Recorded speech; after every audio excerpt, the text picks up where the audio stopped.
What is going on, everybody? This is a video I've been wanting to do for quite a while now, and I just never got around to it. Part of me is known on YouTube for being the guy who uploads live reactions to getting a platinum trophy. But I've never really made a video discussing why I love getting trophies and Xbox achievements. So I figured now it's time to make a video basically telling you all why I love getting achievements and trophies so much. So before we get into the actual reasons, I want to give you a little backstory of when I was first introduced to achievements on the 360. I got my Xbox 360 in May of 2007 for my birthday. And my first game was Gears of War. And before I started the game, I was looking through the dashboard. That was back when they actually had the Blades dashboard, if any of you remember that. And keep in mind, this is coming from someone who mostly gamed on PS2 and GameCube. I had an original Xbox, but I only played Halo 2 on it. I didn't really play anything else on the original Xbox back then. So this is coming from someone who mostly gamed on PS2 and GameCube. So I'm looking around, and a lot of the stuff is real new to me, like the Xbox Marketplace and being able to buy stuff online through a console. I mean, that was all new to me. So I'm looking through all the stuff, and there's something I wanted. I don't remember what it was, but it costed, I think, 300 or 400 Microsoft points. And I was like, what the hell are Microsoft points? Once again, I just didn't know about any of this stuff. So I eventually started Gears of War. And at the end of the tutorial mission of Gears of War, you're given an achievement. I think it's worth 5 gamer score if I remember correctly. And some of you are probably going to find this pretty funny, but that popped up on the screen. It said achievement unlocked 5G. And I was like, what the hell does that mean? Like, what is that? What did I do? And I kid you not. I honest to God thought those were Microsoft points.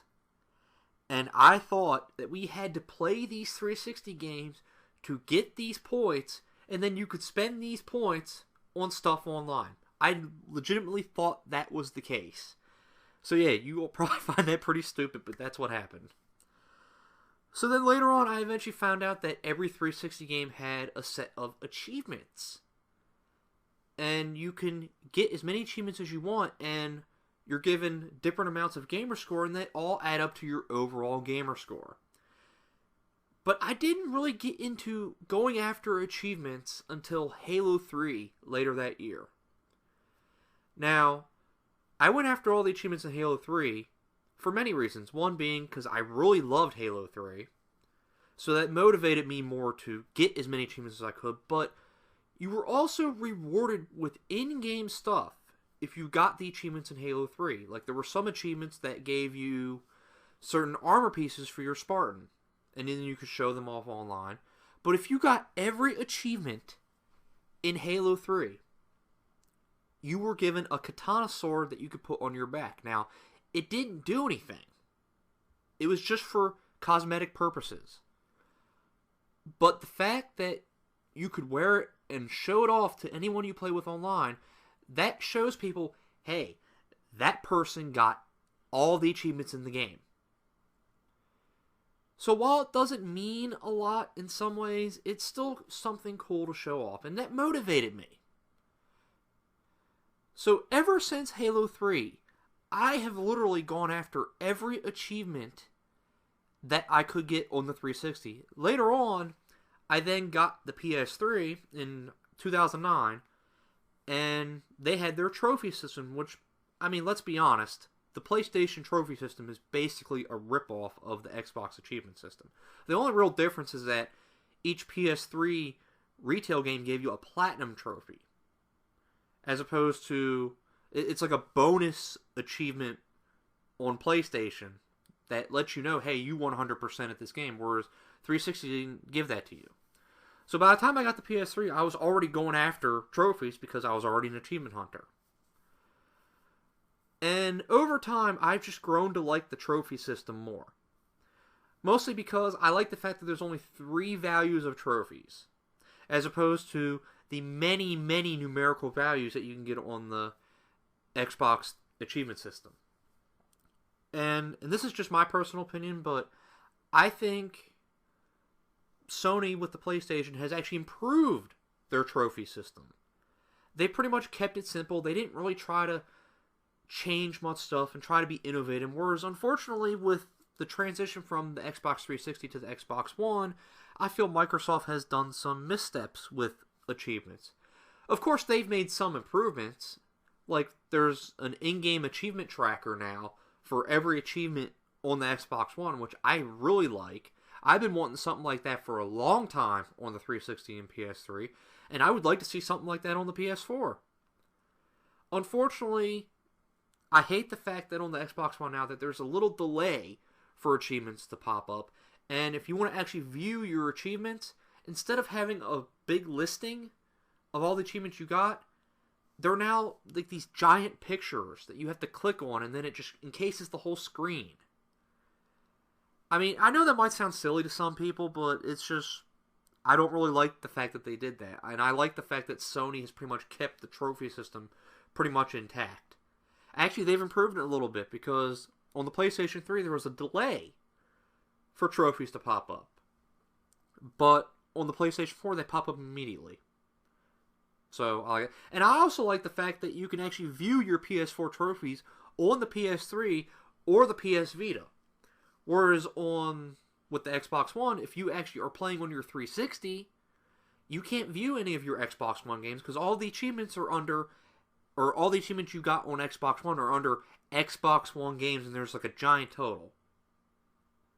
I mean, I don't know if they've changed that because I haven't been on my 360 in a while, but the last time I was on my 360, that's what I saw.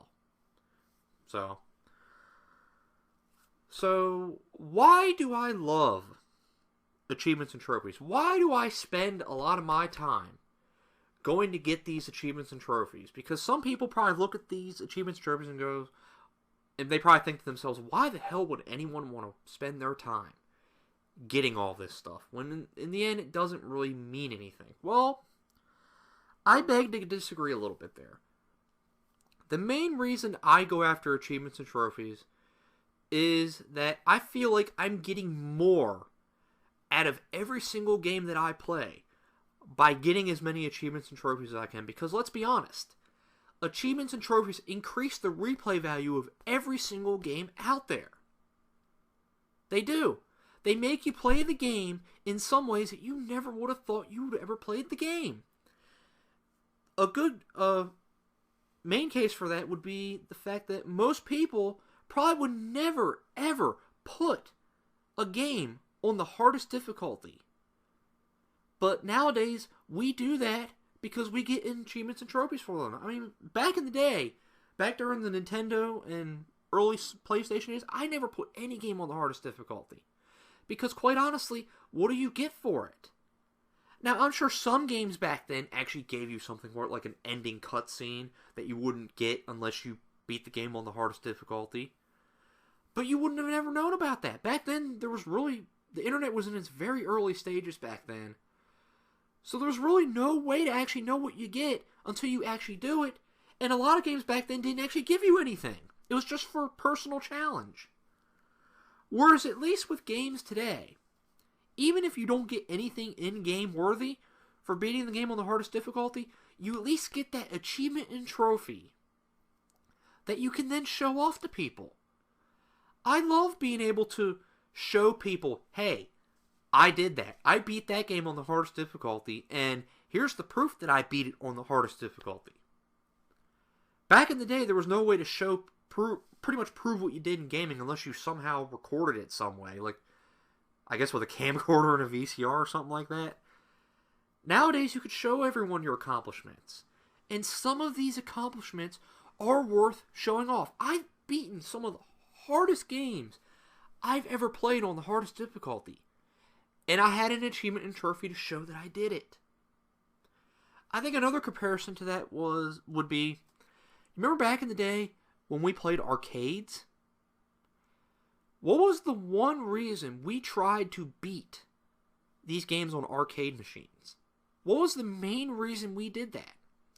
aside from just personal pride that we did it. We did it because if you got a high score in those games, at the end of the arcade game, at the end of your session, your score was put on the leaderboard for that game, along with the initials you chose. And that stayed there forever and ever until either someone beat you, which, by the way, even if your score did get beaten, you would still be on the list unless everybody beat you, or the data of the machine gets erased. That's why most people played arcades. Because they wanted their initials. They wanted their name out there. So that everyone knows and sees what they did. And in my opinion, that's what achievements and trophies do today. So, let me know what your thoughts are on achievements and trophies. Do you go after achievements and trophies? Are you just casually go after them? Or are you a hardcore hunter like myself? So, let me know what your thoughts are. And until next time, you all have a good one.